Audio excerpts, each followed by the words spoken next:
My name is Bristow Marchant. I'm a reporter for the state newspaper covering Lexington County, and I'm also the host of The Wrong Walk Home, the podcast I hope you've all listened to. Who here has actually listened to the podcast? A few of you. Who's listened to it all the way through? Fewer people. Okay. Well, I appreciate everybody coming out. This is not something that the state has really done before. We kind of put this out as an experiment in a different form of storytelling than just a news story. I think when I kind of scripted it out, this was much longer than any standard news story I think I could have written. And we just put it out there, and we weren't sure if anybody would listen to it or not. So thank you for coming out and for this finding an audience. I'm going to introduce our panelists here, and I'm going to hand it off to JR. Welcome, everybody. My name is J.R. Fennell. I'm the director of the Lexington County Museum, and very happy to be here, and very happy that this is a topic we're discussing, and I think everybody will enjoy it. I'm Constance Character Fleming. I am a native Lexingtonian, educator, retired educator, back in the classroom again. Yes, somebody laughed because I'm back in the classroom again. I bring pretty much a little history because I've been here for a while. I won't say how long, but I've been here a little bit longer than most folks. And I live in the house that was built in 1904 by my great-grandparents. So I know a little bit about what's going on here in Lexington. And I'm so glad you all are out here to hear it. I'm Mike Burgess. I teach AP U.S. History, regular U.S. History here at River Bluff High School. And somehow Bristow Marchant talked me into putting my voice and face on a podcast that people around the world listen to and look at and say, what is wrong with that dude? So I'm happy to be here tonight. I'm glad you said that, because this kind of sets me up for the intro, because I think you mentioned to me probably about 3 years ago now about the research you had been doing into this case from Lexington history, just kind of uncovering it, and you found a lot of information about this incident that had been kind of forgotten. It told the story. I think when I wrote that story in 2021, it had some twists and turns in it, and I thought writing it out, this sounds like it's a true crime podcast, kind of waiting to be made. Mike, I wanted to thank you for all your work, not only researching the case, but working with us on this kind of crazy project that we put together here. So just tell us a little bit about how you came into being involved in Willie Leaphart's case. So you would imagine when his articles came out in December of 2021, we're still in South Carolina, we're still in Lexington. I would say 99.9% of people have been really receptive to this story. But then there's the other, 0.1% that have reached out and why are you bringing this up? Why does this matter? Why are you trying to dig things up? Well, the number one thing is I didn't go looking for this story. I'm an American Revolution historian. I do Civil War. I do Reconstruction. I do Vietnam. Never in my life have I gone looking for a lynching story. However, here on this campus, we are blessed to have history that dates back to the 1750s and a powerful story of an African-American community that begins on this campus as enslaved persons, that takes you through the antebellum period, the Civil War, Reconstruction, Jim Crow, and culminates in the selfless sacrifice of a World War I African-American soldier. My students, this year was the 6th year I've trained my students to serve as presenters and tour guides, and we give the roughly 500 sophomores that go to this campus a tour. So in the spring of 2021, we're giving these history hikes, and one of my tour guides gets asked a question, well, was anybody lynched here? Were there lynchings on the River Bluff campus? And the student asked me, I'm like, well, I don't know. And so I went home that night and Googled lynchings in Lexington County. And 10 popped up. And the first one was Willie Leaphart. I said, oh, well, let me see what's here. And I used Find a Grave. There was nothing there. But my go-to is newspapers.com. And when I popped in Willie Leaphart, 1890, South Carolina, or I didn't even do South Carolina, 294 articles popped up. And I began reading. And it's this incredible story of good, evil, tragedy, an attempt by some to do the right thing and others to do the wrong thing. And at that point, I was gripped. But I wasn't gripped so much by the drama of the story. But in 16-year-old Willie Leaphart, I saw the students and the athletes I've coached. This is year 29, 30 as a coach. I don't know how many more of these I have. But I saw them in him. And I saw my own boys, Manning and Jackson, who both went here, in him. And I realized if this had been done to them, if this had been done to any of my students, that I would want, if possible, some justice to be sought. And because of the lynchings we have on the Lexington County record, this is the only one where there was an arrest made of Willie, that there's an effort to go through due process of law. And you have this record, you have a white lawyer, and I think we mentioned him multiple times in the podcast, George Graham, as the 1890 Atticus Finch, for those of you who read To Kill a Mockingbird or seen the movie. And so at the end of it, though, of course, it ends tragically, but the fact that there was a trial of Willie, there was a conviction, there was a reprieve, there was a second trial awaiting. There was concrete evidence that would have exonerated him. The governor of South Carolina was supportive of this. Judge William Wallace was supportive of a second trial. And George Graham felt confident he would be exonerated. And so they murdered him. But Willie Leaphart, in terms of the state of South Carolina today, is still a convicted rapist for a crime he did not commit. And we've seen over the last few years, whether it's George Stinney here in South Carolina, who had his conviction, he's 14 years old in 1944 and executed in the electric chair. We've seen that conviction vacated. We've seen Homer Plessy out of Plessy versus Ferguson in Louisiana pardoned. And I believe there is the opportunity here to do the right thing. And I don't care if it's 134 years later. Justice is justice. And JR, I wanted to pass to you, using your expertise with all your years at the county museum. Can you tell us a bit about Lexington at this time? Yeah. So this time period, of course, you can say regionally it was a time when African Americans, the descendants of slaves, the slaves themselves, or formerly enslaved people, they were being subjected to Jim Crow. You can talk about, the almost re-enslavement of certain people in the South at this time. And of course, this was a time of great racial tension, to be honest. So just kind of race relations were basically at their nadir. They were at their lowest point. You can see this in terms of things that happened around 1890, 1885 to 1900, and even a little bit later. But there are, just to kind of, not to change the subject a little bit, but just to talk about some of the other things that are going on. So in Irmo gets created when the railroad comes through, and I'll mention that in a minute. But the town of Irmo is a site of very much racial tension. And so there is an attempted lynching that occurs of a man named George Kynard. And when George Kynard is arrested, some of the African Americans in the Irmo area protest and basically say, we've had enough, that we have been subjected to cruelties, that we are being punished, and we've had enough. We can't take anymore. And so immediately there are talks of a race war, basically. So some of the African Americans in Lexington and Irmo began to fear that white militias are going to come in and wipe them out. And on the same hand, you've got white people who are afraid that, they hear rumors that black militia units are coming in to attack them. So it's very much a very tense time racially, but it's also a time of change. And you have Lexington kind of changing from a definitely agricultural kind of area to some industry.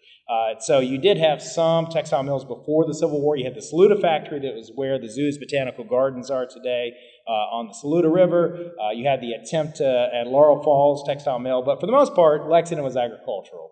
After that is when you started to see some industrialization coming in. So right after the war, you had the creation of the textile mill down at Red Bank, and then in 1891, you have the construction of the Lexington Manufacturing Company, which we all know now is the Lexington Old Mill, and then right around the same time period, Batesburg gets a textile mill. So really, it was this kind of change. And you also had the arrival of more railroads. So the initial railroad in Lexington County was the Columbia to Augusta Railroad that, of course, led to the creation of Gilbert and Summit, and the growth of Batesburg-Leesville.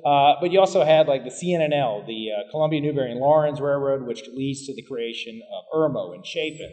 And then later, a few years later, you had the creation of the Southern Railroad and the railroads that create Swansea and Pelion. So it was a time of change, and again, in a time of very much tense period for racial relations.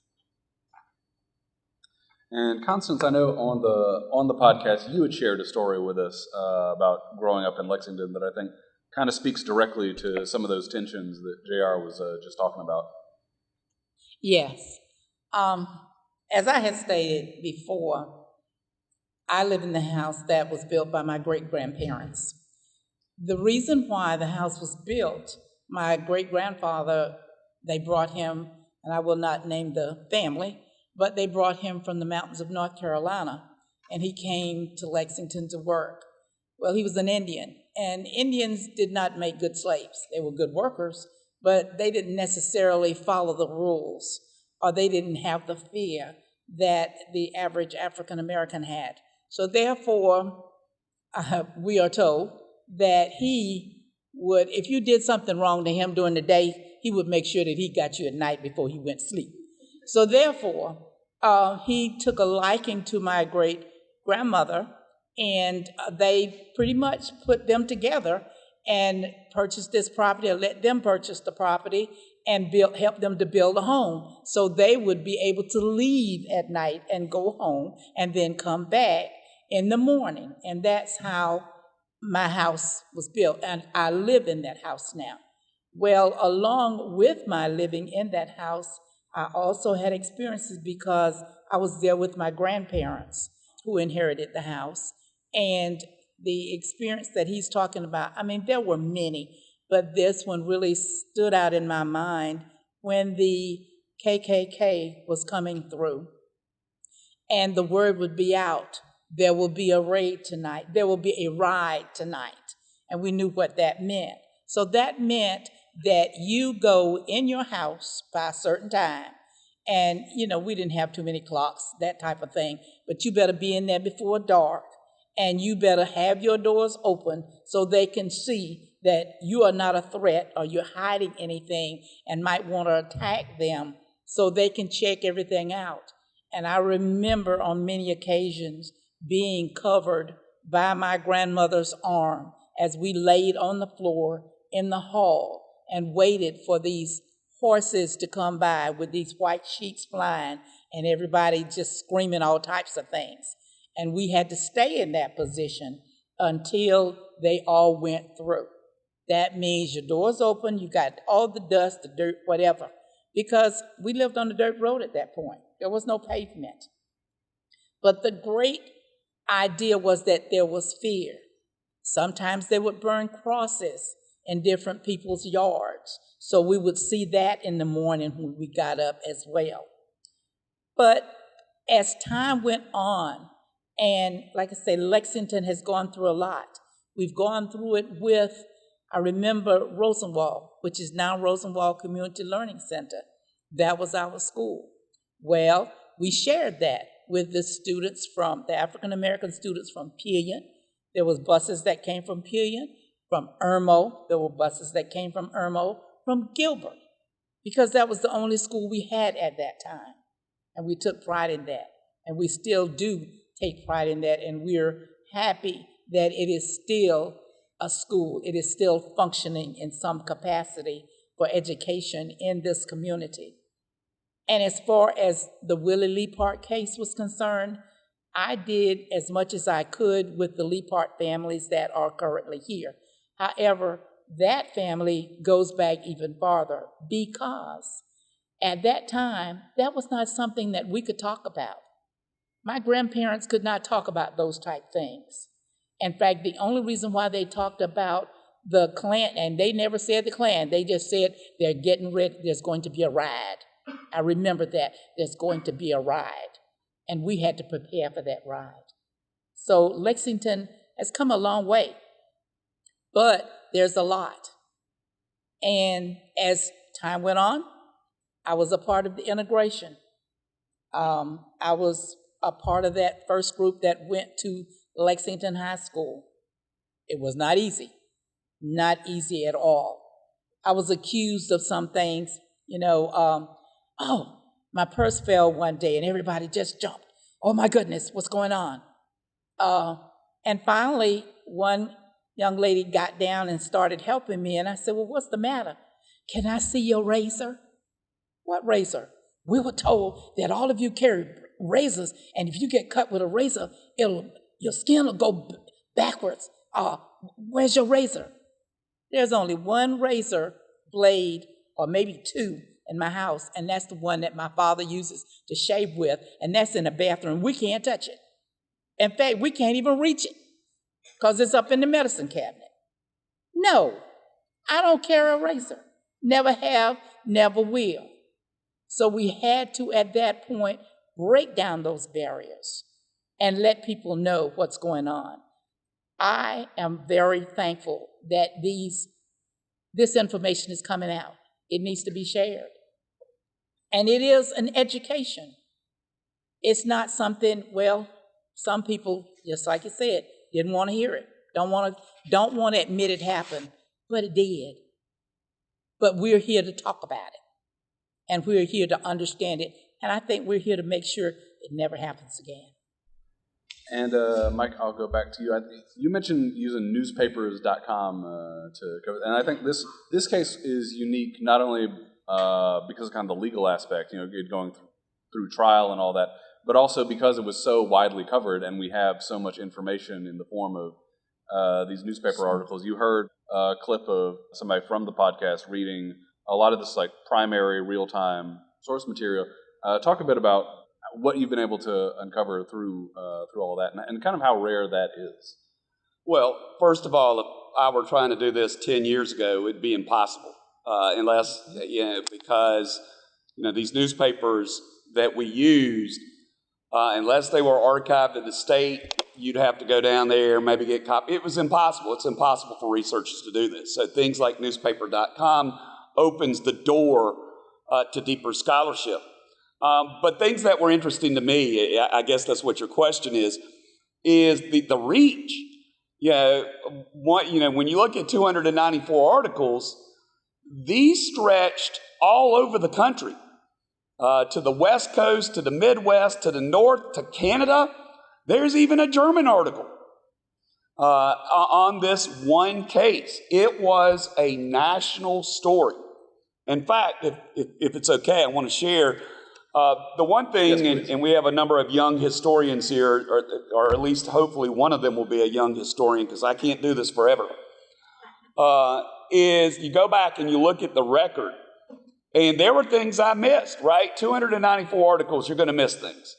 This was really interesting to me, and this article was published in the Topeka Daily Capital in Topeka, Kansas, 17 days after the lynching. And to show you the reach of this case nationally, just listen to what I share here. The trial of Professor John Moore on the charge of seduction created an interest which rivaled that usually felt in the first day of August. All day long, the council chamber where the trial was held was filled with an eager crowd. When the judge declared that the defendant had proved an alibi, opinion was very much divided as to the merits of the case.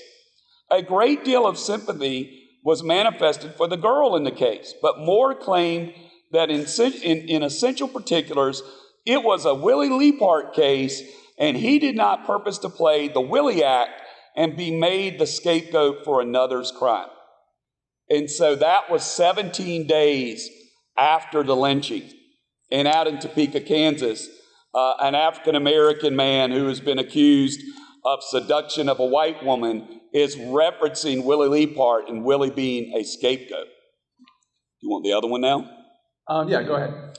But again, the one that I wish I had found in 2021, and before we made this podcast, but perhaps it will be well listened to where we can have a sequel and 2020 comes and I can retire for teaching so I don't have to give the SAT anymore. Came from the Richmond Planet. It's a black newspaper. There were not many black newspapers on newspapers.com. And so this just got overlooked. And it cites an article, or it publishes an excerpt from the Atlanta, Georgia News, which is also an African-American newspaper. And it reports the lynching. And in this excerpt from the Atlanta News that most likely had a reporter in Lexington, and this is May 17th, published in the Richmond paper. It doesn't say when it was published in Atlanta, but it reads this, something that if you've listened to the podcast, you've heard, but there's a twist. It seems that a white girl by the name of Rosa Cannon had been ruined by a white scoundrel by the name of Corley. And to shield his wickedness, had Leaphart apprehended as a rapist. He was apprehended, arrested, and sentenced to be hung. In the meantime, a letter was sent to the governor, endorsed by the presiding judge, showing the cause for the delay in the execution of sentence. The governor accordingly respited Leaphart. The scoundrel Corley then drummed up a crowd and lynched Leaphart. That had not appeared in any other of the newspaper articles. That for once you have a name with who, you see plenty of articles of she had been, quote unquote, ruined. You never have a name attached to it except for right here in an African-American newspaper, and it mentions Corley. And it raises the question, well, was it Corley that did it? Did Corley drive this? Which would explain, and I guess we'll talk a little bit about him, his unusual behavior, considering his life and career. Or was it Kaufman and they just mixed up the name Corley? But for once you have a name associated with the girl being ruined by a white man and why the conspiracy piece of this took place. Yeah, talk a bit about Simeon Corley, who is the man whose house Rosa Cannon is living in at the time all this occurs, and kind of how the role he plays. Right, and I don't know if JR, I'm sure, could add to this as well. So Simeon Corley in the antebellum period is the weirdest dude in the town of Lexington. He is an abolitionist, which definitely makes him an outlier in South Carolina in the 1850s. He was a leader in the temperance movement, which again was not super popular. But the thing that got me the most, I don't know why this struck me more than abolitionist. He's a unionist. He's going to oppose secession. That's also unusual. But the weirdest thing was he's a vegan. In the 1850s, like who does that? But he does. He will actually be forced at bayonet point in 1863 to join the Confederate Army. Basically, you either go or we're going to take care of you, because they were tired of hearing his views. He gets captured. He serves out his time in a Union prison camp. He comes back and he is actively involved in radical Reconstruction. He is elected to Congress as a Republican, which in Reconstruction is highly unpopular. And he'll only serve one term. And so you have this man who will advocate 5 years later, after this lynching, will sign a petition calling for universal suffrage to be protected in South Carolina. He supports African-American suffrage. And yet throughout this story, he behaves very much out of character in terms of his approach to Willie Leaphart. And JR, pick up on that, because we talked a bit on the podcast about the history of racial violence in Lexington. We obviously have a lot of information about Willie's story, but there are, I think, 9 other documented lynchings in Lexington history in this period from the late 19th century into the early 20th century. Just talk a bit about that history here. Yeah. So unfortunately, there are 7 documented lynching incidents, and there are 9 lynching victims between the period of 1890 and 1921. when the last man was lynched, a man named William Allen up in Chapin. And again, you see this is kind of the nadir of race relations. And I just wanted to read a couple things here for you. So one of the most tragic kind of lynchings that occurred, they're all very tragic, was a man named Gage Robertson. And Gage Robertson was murdered on February 15th, 1894. And he was murdered by a mob of what they called whitecaps. And so this is a term the newspapers at the time used for basically the Klan. They did not refer to them as the Klan, they referred to them as whitecaps. And this happened near Gaston. And so the newspapers received a letter along with, I believe, the governor from a, quote, respectable white man. But I do think that this letter that he wrote is it has a very telling quote, one that's very powerful. And he says that the people around the Gaston area, quote, don't mind killing a Negro any more than they do a chicken. And again, I think that it's very powerful and kind of speaks to what was going on at the time. And there's also an editorial that was republished by the Lexington Dispatch newspaper in 1903. And again, this is not an editorial that was written by the editor of the newspaper, but apparently I guess he agreed with it. And so they are arguing in this editorial that lynching is basically a virtuous act. It says in there, quote, the virtue of one pure white girl is worth more than all the lives of the black brutes who have lived since the world began. And again, I mean, this is kind of the era we're talking about, the worldview that we're talking about. Again, racial violence was quite common. I think, just quick story I'll share with everybody that I think kind of shows the lengths that people would go to. I mentioned earlier, there was a man named George Kinard who was also falsely accused of rape in the Irmo area, the rape of a white woman. The sheriff was able to save him from the lynch mob. This happened in 1892, and took him to the jail in Lexington where he was guarded by the militia.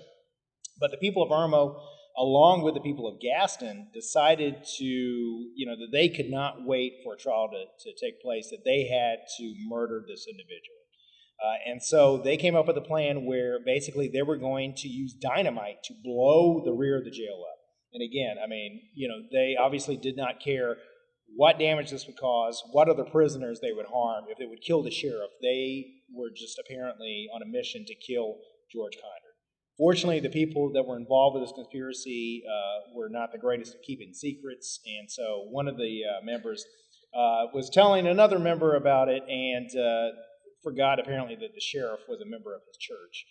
And so the sheriff overheard this conversation, immediately went back and had George Kinard moved to Columbia where he was protected.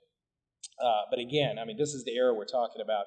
But there were, like I said, 7 lynching incidents, 9 lynching victims, and 8 of those were African American. There was 1 white man who was lynched. Constance, you kind of testified to the lingering effects even into our lifetimes. This isn't just like ancient history here. No. People today remember living in this world. Can you kind of speak to how the black community has kind of persevered through that, and whether we have made advances into the modern world? I think, again, as they were reading these articles, and they were from different places, one of the things was you kept your mouth shut. You may have known about any situation, but you kept your mouth shut, because if you became involved in it, then you were going to be the next victim. So that was one way that in early days they survived the situation. They just did not get involved. And then as time went on and they became more involved and more of them became involved, then it was, I wouldn't say acceptable, but at least they had a little bit more to go on. It's just like with the integration of the schools. That was a very controversial time. And there were individuals who lost their jobs working in the homes because their children were a part of the integration scheme. So if your child was going to go and integrate Lexington High, and I was cleaning your house, you might show up and they say, well, we don't need your services anymore because your child is going to Lexington High and we don't think they need to go there. Well, that wasn't a choice that we had to make. It was a choice that was told us, you have to do it because we're going to shut your school down. So if you want to get an education, you've got to go somewhere.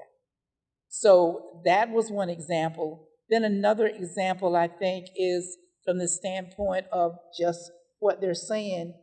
We didn't have a lot of attorneys who would take our cases if to say one way or the other whether or not we were guilty or not guilty. And we definitely would go to the courthouse, and definitely from the standpoint of the juries, they would not be a jury of anybody's peers. So it still has been a lot that we have had to overcome. But I think another way that we've overcome it, to get along, sometimes you have to get to learn people, get to know people. I had, at one of our class reunions, I had someone to come to me and say, can I give you a hug? I said, sure. But what are you hugging me for? As I thought about it. And they said, I always admired you because no matter what was thrown at you, and it was a lot. I had a teacher and students to get up and walk out as I was singing the national anthem because they were not going to listen to a Black student sing the national anthem. So the teacher got up and led the group out of that setting. Now we had a senator we had a congressman sitting up there waiting to speak to us, but they did their little protest, which that's fine, because that same teacher later on, when I came back to teach here, we ended up on a committee, on a district-wide committee. I was no longer her student. I was her colleague.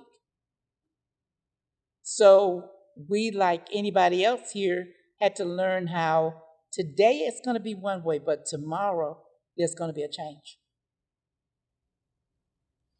And Mike, I think the big ask here is, we're not only just kind of highlighting this history, but you've done some work to try and get a pardon in Willie Leaphart's case. And you mentioned that he's still on the books, he's still a convicted rapist, and the hang up there is to ask for the pardon, you need to have like a living relative of the person who the pardon is being made on behalf of. Correct. In December of 2021, when Bristow published 2 articles related to this story, related to the efforts here, it had some reach. It had some reach in a lot of positive ways. I mean, there were a couple of negative ways. I will share this. I had a couple of those voicemails from an unknown caller. I should have known better than listen to it. They had some pretty rough things to say.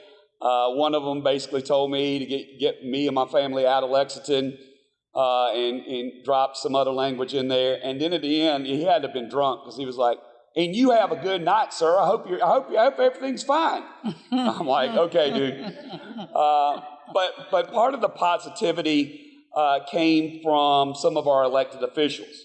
And I was invited to speak, I believe it was in February of 22, to the House Democratic Caucus. And at that time, they said, well, we need to bring some attention to this. We need to get you in touch with the governor's office. They were able to make that happen.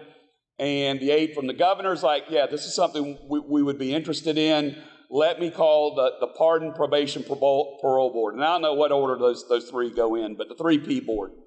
And the word came back, well, you got to have a living descendant. And at that point, we have been stalled. We have literally been stalled for almost 2 years. Different genealogists have taken a crack at it. I had one last spring that felt like she had some leads.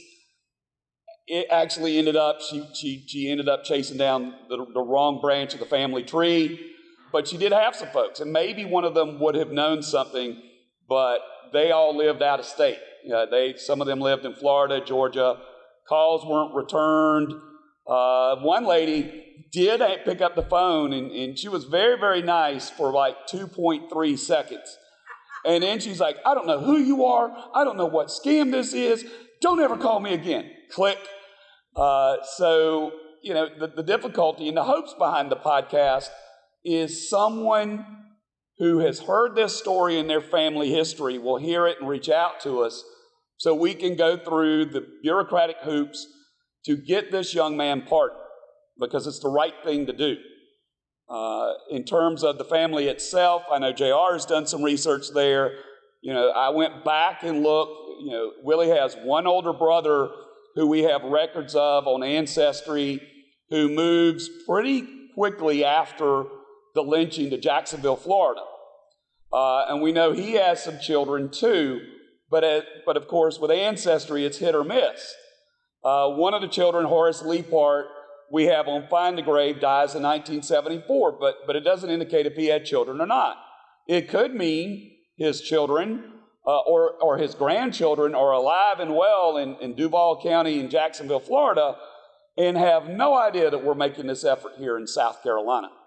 Or that there's someone out in California that maybe has this in their family history and has no idea we're trying to do this in South Carolina. So part of this, or really the main drive behind my participation in all of this and my pursuit of this, is to find that person and let's do the right thing. Now, I want us to have a chance here before we wrap up to answer any questions our audience might have, but I wanted to give J.R. Constance, I want to give you all a chance also to put a bow on this and highlight anything else you want to about this period.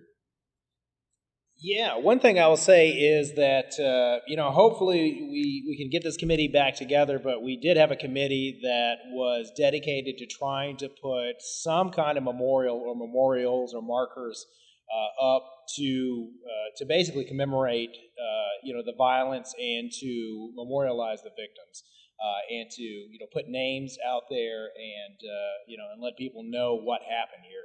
So we're, hopefully we're going to work on getting that committee back together, and that way, we can have justice, some form of justice for these victims, and we're continuing to do research.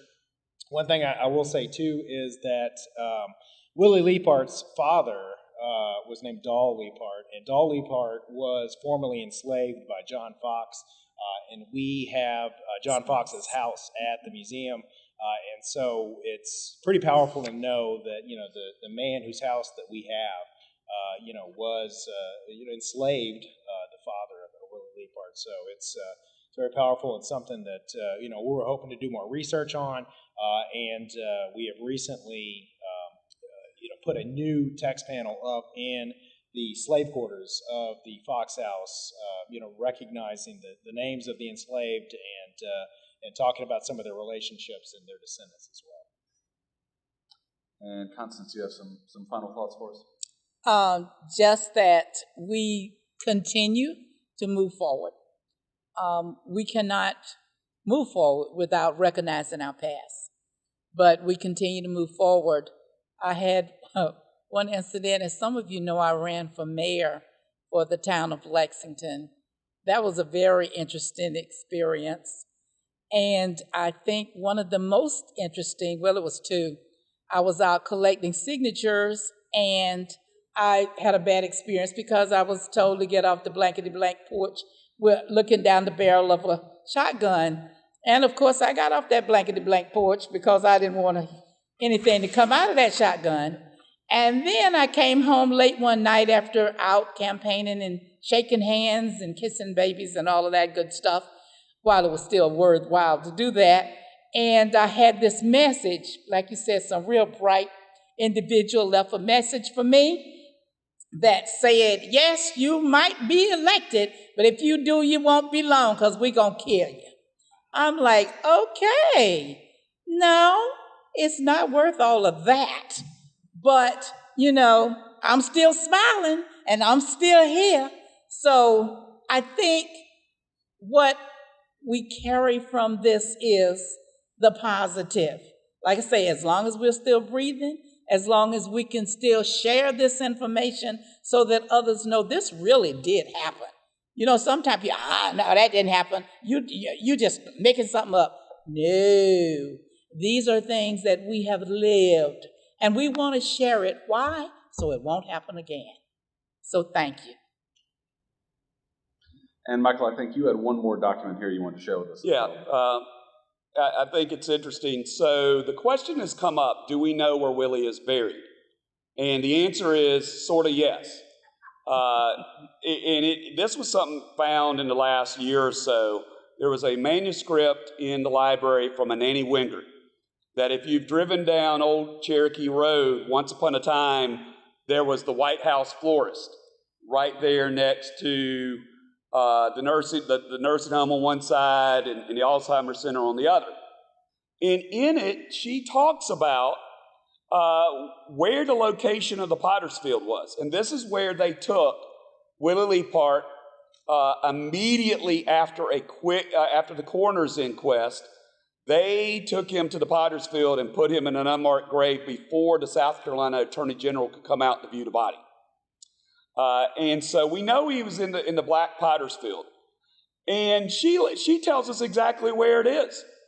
She said patients who lived in the home and whose bodies were not claimed were buried there. The cemetery of black patients was behind the present boarding house near the lake. The cemetery of the white patients was directly behind the nursing home. And then later she goes on and says, speaking of two other people that were buried there, they were buried on this property, Potter's Field, because no one claimed their bodies. The burial place was almost in sight of my home. And so if before they tore the house down to build an urgent care there, because, we need another one of those, I stood on the porch, and within sight of her home on property that is owned by the county, probably since the 19th century, if you pan over, is the Carroll Campbell Alzheimer's Center. And behind it is the water plant. Somewhere on the property of the Alzheimer's Center, or perhaps under the building of the Alzheimer's Center, or under the water plant, is where Willie Leaphart was laid to rest in an unmarked grave, not surrounded by family, not surrounded by friends, with no prayers said, to most likely never have been visited from his family ever again. And so one of the many driving forces here is to figure out somebody who knows somebody who knows somebody that can get us onto the property there and has the money and the wherewithal to get us some ground penetrating radar and examine a few spots there that might hold the remains of not just Willie, but many, many others, including Don Leaphart, as part of this effort to bring justice for Willie. And I'm going to pass this mic off here if we have any questions from the audience. I have a question about the requirement that the descendants must request a pardon. Can that law might be changed by our legislators? That's a very good question, because if some of you are sitting out there, even the young people who are juniors and seniors in high school are sitting out there, sure. But we've got to reach out to both parties. And to date, I have friends who are Republicans who have found that to be, this is really interesting, Mike, but haven't really been interested in pursuing this in terms of a pardon. I think they're good people. I just think politicians will only move when there's pressure. So as people listen to the podcast, as you guys go from here, I guarantee you reach out to a Chris Wooten or a Paula Rawl Calhoun or a Ronnie Cromer or a Shane Massey or a Katrina Shealy, who has offered to help in terms of genealogy, that we want this young man pardoned.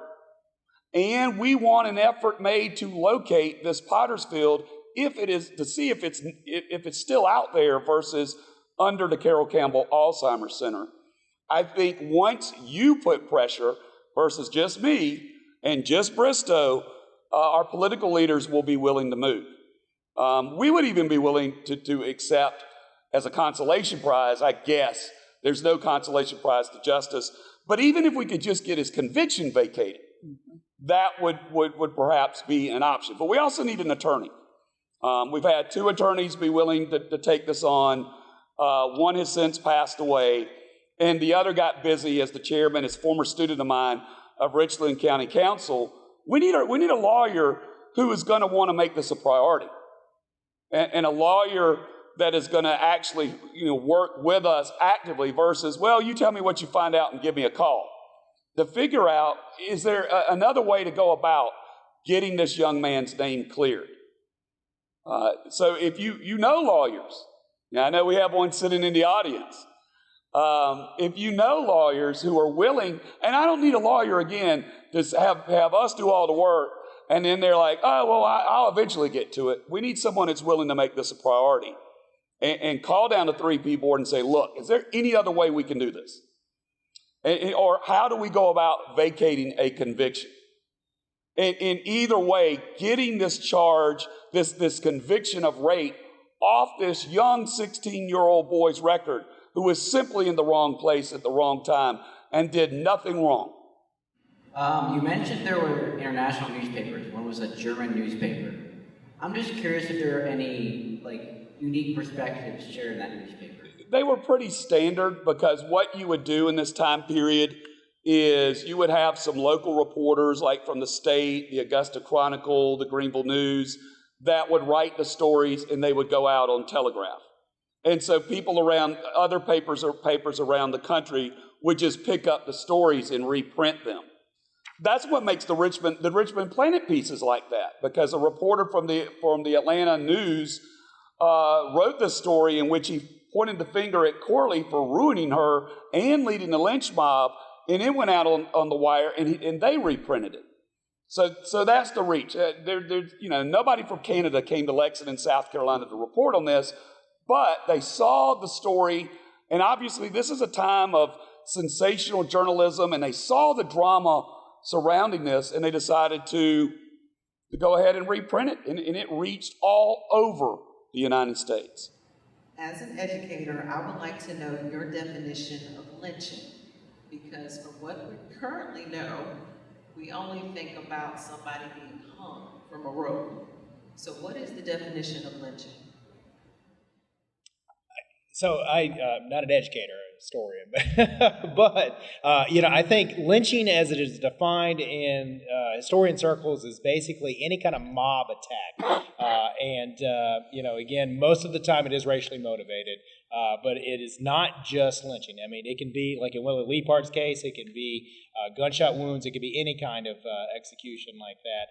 But you're right. Now, in fact, I gave a presentation not too long ago, and I mentioned lynching and talked about Willie Leaphart. And one guy said, well, that's not a lynching. That's, it's just murder. And I said, no, actually, lynching refers to any kind of mob attack, extra legal mob attack, I should say, if there is, such a thing as a legal mob attack. But, and one thing I'll add too, just kind of a bit of trivia. The last man who was lynched, I mentioned William Allen, up in Chapin. There was a law that was passed, I believe, by the state that allowed for lynching victims to actually sue the county that they were lynched in for, I guess, not providing for protection. And so William Allen's widow sued Lexington County and actually won money from the county over his lynching. So this is a little far afield on some level, but I'm just curious. The 1898 South Carolina Constitution, which is still in effect, is considered the most racist government document in the United States of America. Did that racist Constitution have any accommodations or anything in it that might have encouraged lynching, or might have sort of created a class of citizen that could be seen as disposable? But I guess I'm just sort of horrified that it's still in action. All right, so I could take this. Spend an inordinate amount of time studying Benjamin Ryan Tillman, who we haven't really brought up here tonight. Raise your hand if you know who Ben Tillman is. Okay, excellent. Well, not really excellent. Yeah. One of the things that we bring it up in the podcast is F.C. Kaufman, the lynch mob leader, is the political right-hand man in Lexington County of Ben Tillman. And so you have a racially charged environment in 1890 where Tillman is running for governor on really two things: helping the yeoman farmer and white supremacy. I do believe there's a connection. In 1895, the Constitutional Convention is held. It should be interesting to note that one of Tillman's floor managers in getting stuff done is C.M. Leaphart, whose house is actually right in front of First Baptist Church on Main Street and is actually buried up here at the present-day Zion Lutheran Church Cemetery. And the direction of this is, how do we subvert the 15th Amendment without violating the 15th Amendment? And they do that through poll taxes and literacy tests. What's ironic about Tillman is, rhetorically, as governor in 1890, he talks about how he's against lynching, that it's too much disorder. But then again, it's on one hand, you're saying you're opposed to lynching, and then on the other hand, you appoint F.C. Kaufman as the Senate reading clerk right after you win election in November. And his opponents, Tillman's opponents, will take him to task for this. But as for the Constitution itself, I don't know of any specific provision other than it is codifying white supremacy that sparked the lynchings itself. It's already in the air. It's already in the culture.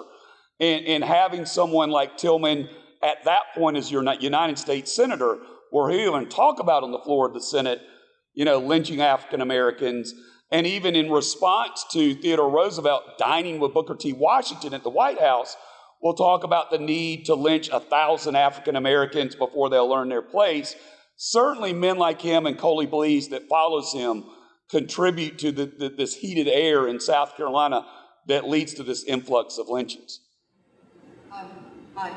With regard to the legal help issue, have you contacted Brian Stevenson with, I'm talking about with the Equal Justice Initiative in Montgomery? So in a way we have. Very hard to get to actually Mr. Stevenson himself, because we've tried here in the Law Center in which I teach to do a Zoom with him. The committee that JR mentioned was formed in conjunction with them, but some of the momentum got lost there after a while. It's maybe worth trying to communicate again with them, yeah. But I just know the frustrations of last time, you never got to the people that actually might pursue this. There is the Innocence Project out there. A couple years ago, one of the guys that was convicted of killing Malcolm X, and he wasn't even in the Audubon Ballroom that day in February, was just pardoned, exonerated by the state of New York through their efforts. Certainly going to reach out there. But honestly, we need a South Carolina attorney that knows the ins and outs of the system versus me calling 3P board and they giving me the answer I got, and someone from the governor's office calling and getting the answer he got. I'm sure we have some brilliant legal minds here, if they put their mind to it and put their hearts in it, could actually find us an answer to this sooner rather than later. And Jared, did you want to speak to that too? Yeah, so when we formed the committee, we tried to we called it the Community Remembrance Project, and we formed it according to the Equal Justice Initiative guidelines.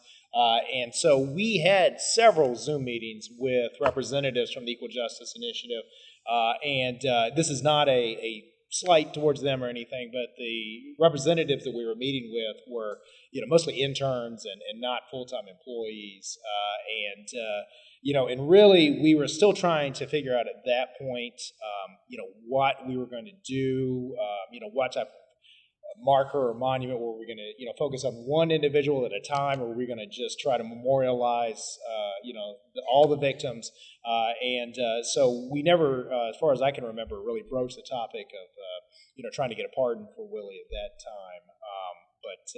But again, like Mike said, I think it's something that we can, definitely look into again. Mike, if you could, as people are leaving tonight and they're driving out of here and they're driving through the town of Lexington. One thing that I have not been able to do since you and I started discussing it, I cannot drive in front of the school, and I cannot drive downtown Lexington without thinking about it. And the path that he took, and he walked from the AME church to where those apartments now are. Could you let everyone know what that path possibly was so that when they leave here tonight, they could possibly see Willie the way I do, walking his path to a fate that was never meant to be his. Right, and we're not 100% sure where they caught him. Nobody says that. But if you want to do the time and distance argument, which I challenge you to do, prove me wrong. Prove George Graham wrong, who makes the argument in a March petition for a reprieve to the governor, where he argues that in the trial in January, the prosecution says Willie Leaphart, that the incident took 5 minutes. Okay, so you got 5 minutes there. And then you go to the eyewitnesses that saw Willie, that were with Willie at the site of New Bethel AME. And they said they saw him the entire night except for 20 minutes. So you got your time. And then it is roughly a little over a mile to the Corley's house. I challenge you to go up South Lake, hang a left on Main, go to the apartment complex we showed you here, hang out for 5 minutes, and then go back and see if you can do that round trip in 20 minutes. I don't think anybody can. Maybe an Olympic sprinter can do it. Okay, and by the way, we'd walk that path on the podcast, so if you're wondering why does Burgess sound like he's got smoker's lung, because Bristow had me talking and walking uphill in the heat doing that. The other way he might have gone would have been Maiden Lane, that there is an African-American neighborhood that lasts until the 1950s, and maybe Miss Fleming remembers, maybe even to the 60s. Yeah. There. Right where the town hall is now. Right where the town hall is now. That section was that's Maiden Lane, and that's where 1, 2, 3, 4, 5 houses was right there. And that path led to New Bethel as well. And then, of course, you know where the apartments. Yep. And so you could go left on Maiden Lane and make the trip. The bottom line is he wasn't running. Let's say if he did it, which he didn't. He's not running. This is 1890. Nobody's in a windsuit. Okay? And it's amazing that nobody saw him right after the crime was committed. But we do know later that night they grabbed him. Maybe he was down on those houses on Maiden Lane, and he was just out there. But they grabbed him and his brother and took him to Rosa. And at that point, she pointed the finger at him. And if you've ever watched any of the law enforcement stuff, they'll tell you a lot of times that eyewitness, right after the incident, is going to be wrong. She basically admits later that, well, they told me this is who it was, as opposed to it really being him. Do you know what happened to most of the families of lynching victims? Is there any documentation that says what happens to them after? What was the question? The question is, do we know what happened to the families of lynching victims? In terms of Willie's family, in terms of the record itself, now his mom had already passed. His father, she is not listed in the 1880 census, or the mom. The father, Don Leaphart, will stay here. He will actually die at that same Lexington County poorhouse, which is on the property of the Carol Campbell Alzheimer's Center, which is also where the Black Potter's Field is. He will die there. He appears on the 1910 census there. And as far as we know, that's where he's buried. So he is buried in the same Potter's Field as his lynched son. We know that his older brother, Henry Leaphart, leaves here and moves to Jacksonville, Florida. The other two brothers, we have no idea what happened to them, and where they went, what they did. But as a general rule, at that point, the family, certainly if they could get out, were going to get out. And they would not have been bringing flowers if they knew exactly where they placed Willie in the ground. They would not have been bringing flowers there for fear of being seen. It is tragic at so many different dimensions. And all of the lynchings are, right? Yes. But what's different about this one is we can actually do something, maybe not to fully fix it, but at least in our time and place to show that here in South Carolina in the 21st century, we still know what it means to do the right thing. All right. Well, I want to thank everybody for coming out tonight. Thank you for listening to the podcast. We really appreciate it, and hopefully something good can come out of shining a light on all this.